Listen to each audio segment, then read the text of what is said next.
Bom dia, queridos alunos. Sejam bem-vindos a mais uma aula do professor Anderson.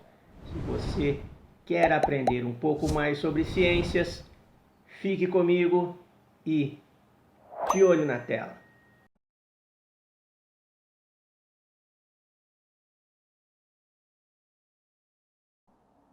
Após a ovulação, se ocorrer a fecundação, poderá se iniciar uma gravidez. Então, na aula de hoje, falaremos como ocorre todo o processo da gravidez.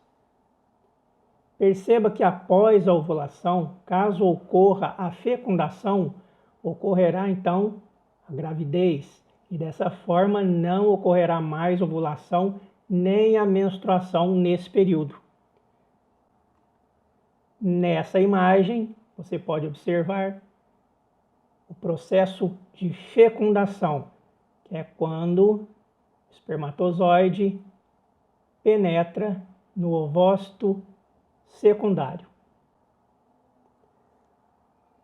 Nessa imagem, podemos ver os eventos que ocorrem após a fecundação do ovócito pelo espermatozoide. Temos então aqui o ovócito secundário liberado no processo da ovulação. Temos o processo da fertilização, onde o espermatozoide vai penetrar no ovócito secundário. O material genético então do espermatozoide e do óvulo vão se fundir e gerar a primeira célula, que chamamos de zigoto. Esse zigoto passará por um processo de divisão celular. Temos então estágio de 2 células, o estágio de 4 células, o estágio de 8 células e após 72 horas nós temos então formado a mórula. 4 dias depois nós temos o blastocisto e 6 dias depois da fertilização ocorrerá o processo de nidação, que é quando a célula se implanta na parede do útero.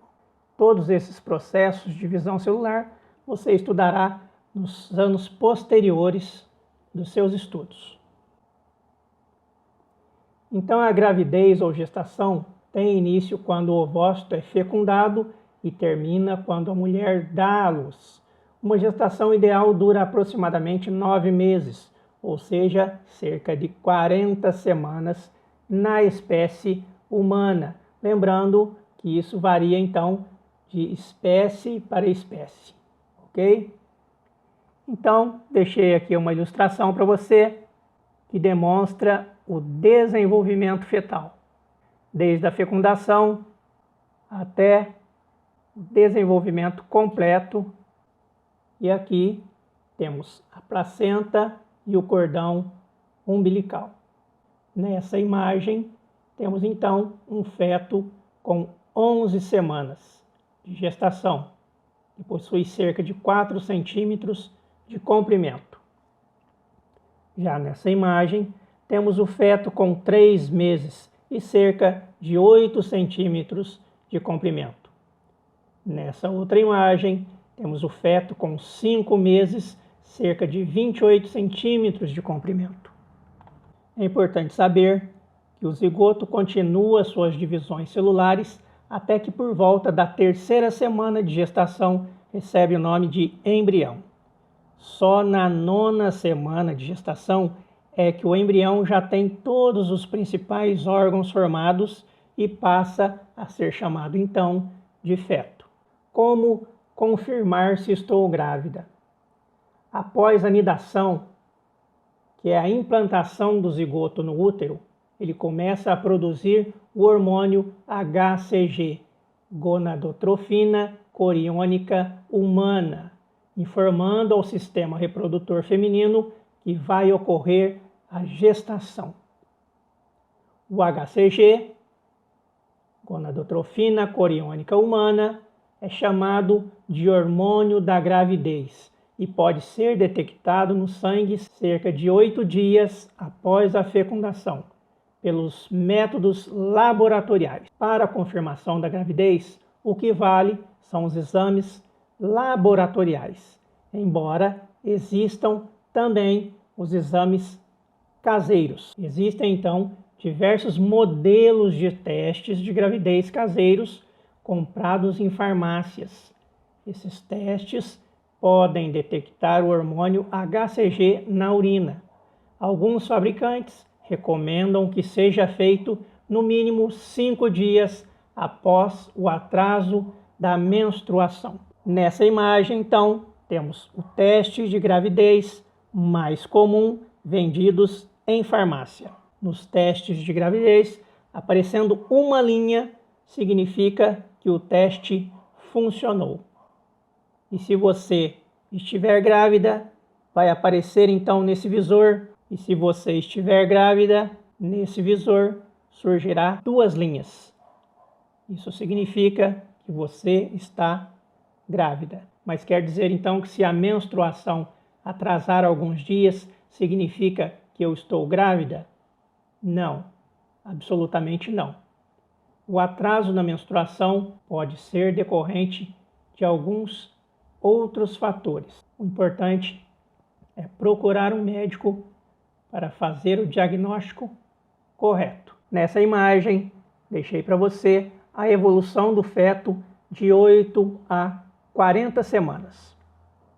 Então nós temos que por volta da 9ª semana, o embrião já tem todos os principais órgãos formados e passa a ser chamado de feto. Tem apenas cerca de 2,5 centímetros de comprimento e pesa cerca de 15 gramas. No final do 3º mês, pesa cerca de 30 gramas, tem cerca de 8,5 centímetros de comprimento e começa a mover os braços e pernas. Já no 5º mês, os movimentos são mais fortes e a mãe começa a percebê-los. Caso a mulher ou o casal queira saber o sexo do filho, isso é possível. A partir da 8ª semana de gestação, existe um exame chamado de sexagem fetal. É feito através de coleta de sangue, onde é possível visualizar, por meio de biologia molecular, as amostras de fragmentos do DNA do feto e assim identificar o sexo do bebê. O exame identifica a presença ou não do cromossomo Y, que se for identificado, significa que os pais terão um menino.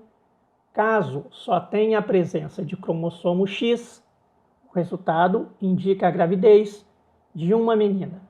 O índice de acerto desse exame fica acima de 99%. Somente para o seu conhecimento, também existe um teste de sexagem fetal caseiro com uma amostra de urina.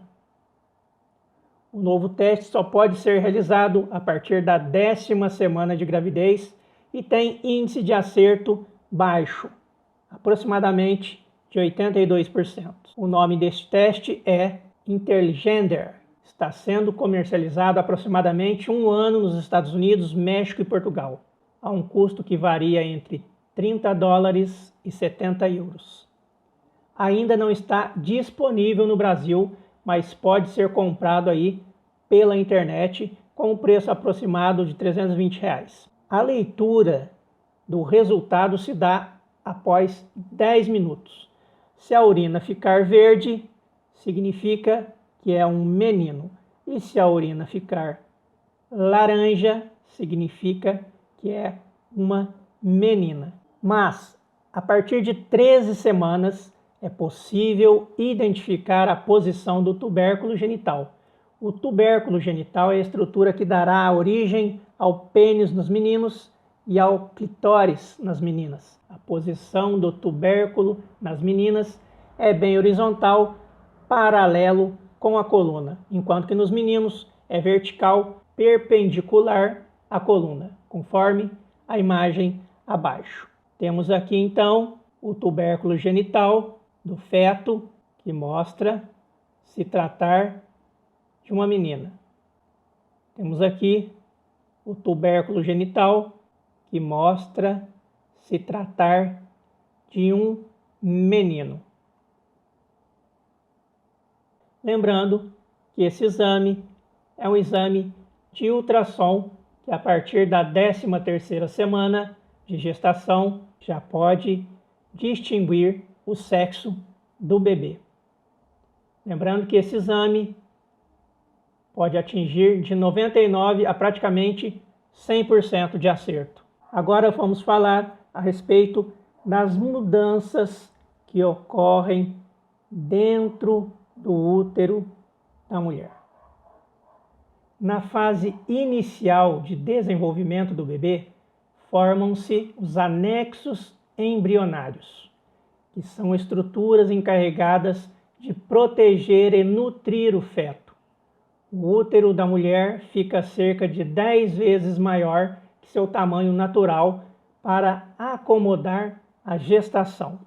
Vemos nesta imagem a bolsa amniótica, que está cheio de líquido amniótico, no qual o feto fica mergulhado durante toda a gravidez.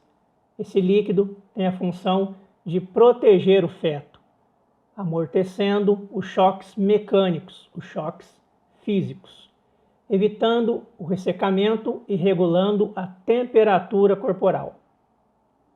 Esse saco amniótico é popularmente conhecido como bolsa d'água e geralmente se rompe pouco antes do nascimento do bebê.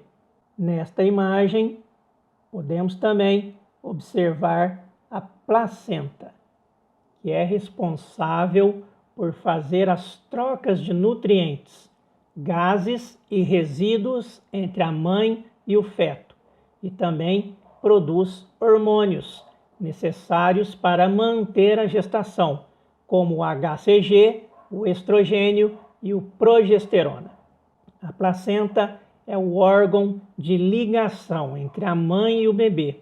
Os nutrientes são passados do sangue da mãe para o sangue do bebê através do cordão umbilical, que nós também conseguimos observar aqui nesta imagem. Separei algumas imagens para você a respeito do desenvolvimento fetal dentro do útero da mulher.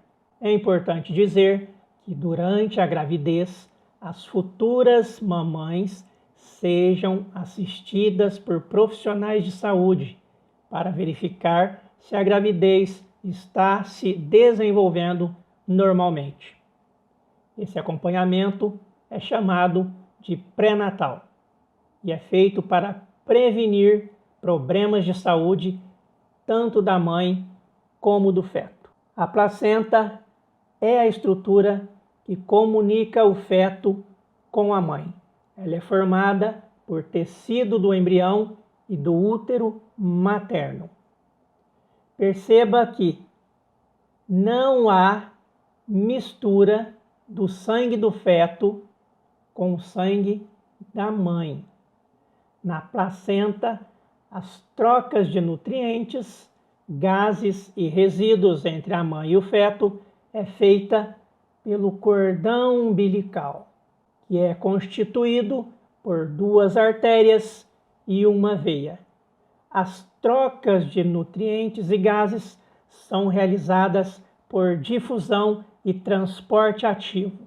Você estudará sobre isso lá no ensino médio. Aqui temos a imagem de uma placenta retirada com o cordão umbilical após o parto. Nessa imagem, temos a fase 12 semanas de gestação. Já nessa imagem, temos a fase 16 semanas de gestação. Perceba que com o passar das semanas, ocorre desenvolvimento fetal. Nesta imagem, temos o feto com 32 semanas de gestação. Nesta imagem, temos então um feto com 36 semanas de gestação.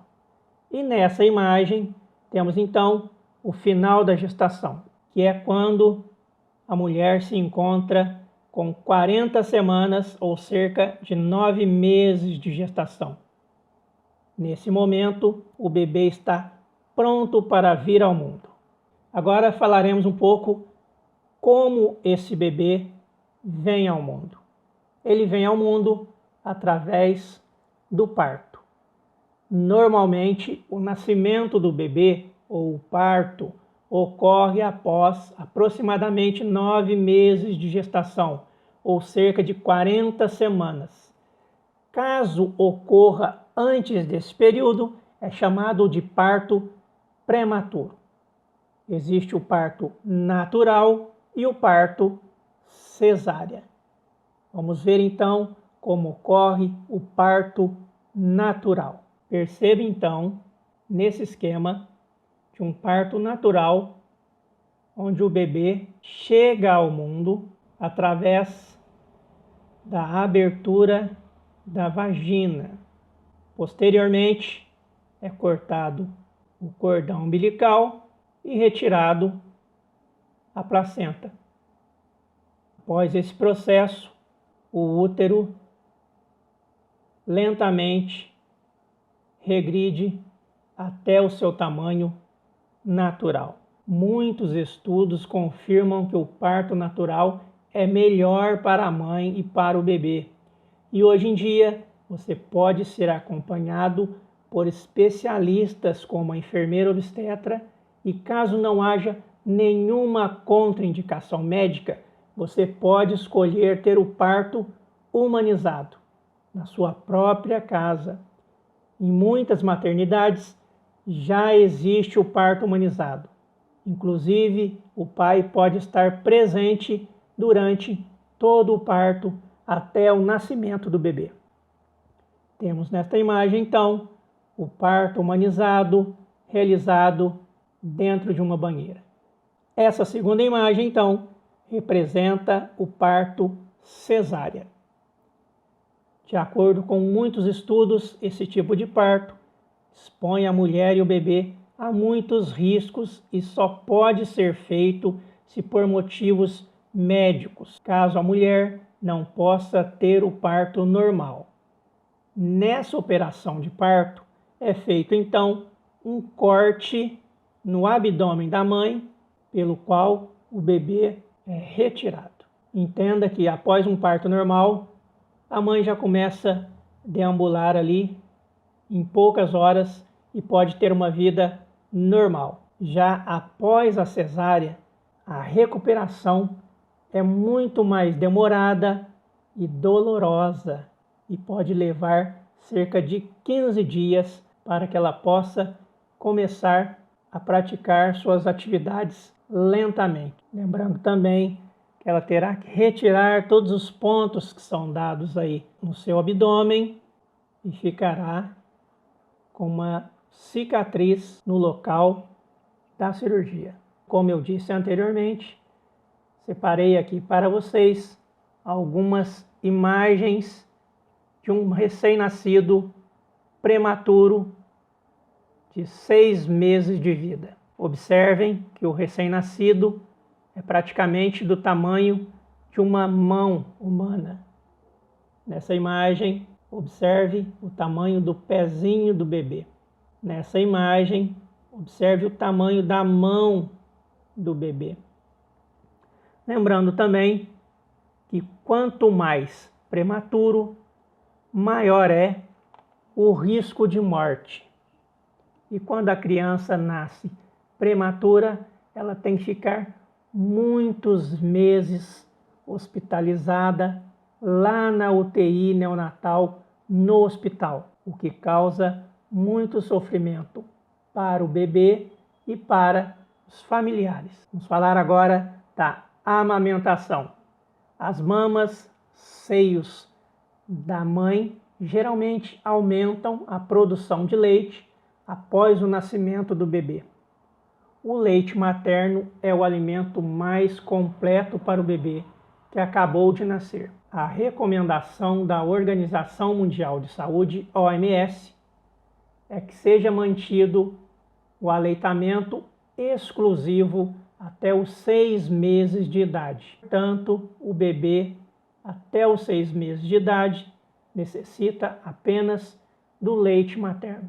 Os recém-nascidos devem ser acompanhados em consultas médicas gratuitas pelo SUS, Sistema Único de Saúde, até cerca de 2 anos de vida, nas consultas que são chamadas de puericultura, onde o médico pediatra vai acompanhar todo o desenvolvimento do bebê. Amamentar é muito importante para a saúde do bebê. Por isso, as mães devem ser incentivadas a amamentar logo após o nascimento do bebê, ainda na maternidade. A capacidade de amamentar não depende do tamanho das mamas. A amamentação prolongada é indicada pela Organização Mundial de Saúde, OMS, e pelo Ministério da Saúde, pediatras e especialistas em amamentação, que recomendam que a amamentação seja feita até 2 anos de idade ou mais. Caso você tenha alguma dúvida durante a gestação, você poderá estar consultando uma enfermeira obstetra que poderá te acompanhar durante toda a sua gravidez até os cuidados com o bebê. Falaremos agora sobre o aborto. Temos o aborto natural, que por motivos naturais, uma gravidez pode ser interrompida bem antes de o bebê estar pronto para nascer. O aborto natural é muito comum nas gestantes adolescentes. Temos também o aborto provocado. Há mulheres que, por causa das dificuldades de uma gravidez não desejada, decidem provocar o aborto. Neste caso, ele é chamado de aborto provocado. A lei brasileira só permite que o aborto seja provocado em algumas poucas situações, como, por exemplo, no caso de estupro, ou seja, numa relação sexual que a mulher não teve por vontade própria, mas sob algum tipo de ameaça. Como a lei brasileira não permite que qualquer gravidez indesejada seja interrompida por aborto, há mulheres no país que procuram clínicas ilegais onde o aborto é feito. Por vezes, os procedimentos médicos usados provocam graves complicações de saúde. Podem levar a mulher à morte.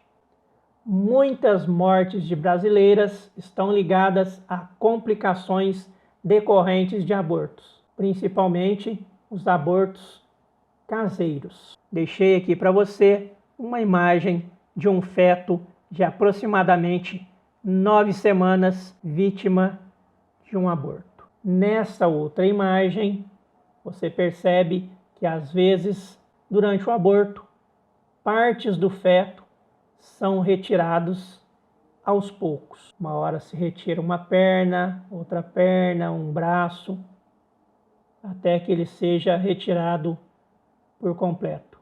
Segundo o Ministério da Saúde, são milhões de abortos todos os anos. Chegamos ao fim de mais uma aula. Espero que você tenha aprendido um pouco mais sobre ciências. Caso você tenha qualquer tipo de dúvida, você pode me encontrar lá no grupo Biociência do Telegram. Você também pode estar falando comigo até mesmo pelo WhatsApp.